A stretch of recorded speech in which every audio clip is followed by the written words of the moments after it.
প্রীতম এবং প্রেয়সীর পাশে দাঁড়িয়েছে রেমিটেন্স যোদ্ধা। তাদের অর্থ দিয়ে, রেমিটেন্স যোদ্ধার অর্থ দিয়ে আমরা সেই বাড়ি নির্মাণের সরঞ্জাম আদি কিনতে শুরু করলাম। এই দোকান থেকে আমরা শুরু করেছি কেনাকাটা।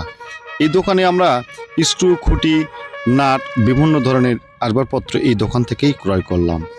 টিনও এই দোকান থেকে আমরা ক্রয় করলাম। মানবতার পরিচয় দিয়েছেন টিন বিক্রেতা। এরপর বাটাম বিক্রেতার সাথে আমরা কথা বলেছি সেই পরিবারের জন্য। তিনিও কিন্তু আমাদেরকে বাটাম অনেক কম দাম ধরে দিয়েছে, এই কথা আমাদের বলেছে। আমরা অনেক জায়গাতে যাচাই করেছি, আসলেই আমাদের অনেক কম দাম ধরেছে সে পরিবারটির কথা শুনে।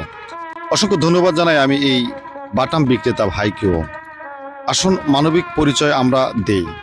এরপর আমরা বাঁশ ক্রয় করলাম। বাঁশ ক্রয় করার পরও যে বাঁশ বিক্রেতা রয়েছে সেই বাঁশ বিক্রেতাও মানবতার পরিচয় দিয়েছে সেই অসহায় দুইটি বাচ্চার ঘর নির্মাণের জন্য।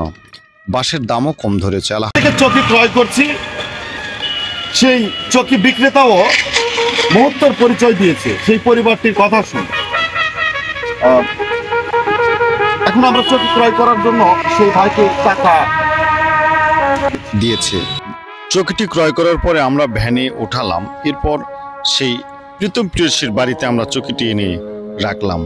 কাজ আমাদের শুরু হয়েছে আলহামদুলিল্লাহ। আপনারা সকলে দোয়া করবেন যাতে আমরা সম্পূর্ণ কাজ অতি দ্রুত শেষ করে সেই ঘরটিতে বসবাসের উপযোগী করে তুলে দিতে পারি। সকলে ভালো থাকবেন, সুন্দর সুস্থ থাকবেন। ধন্যবাদ সবাই।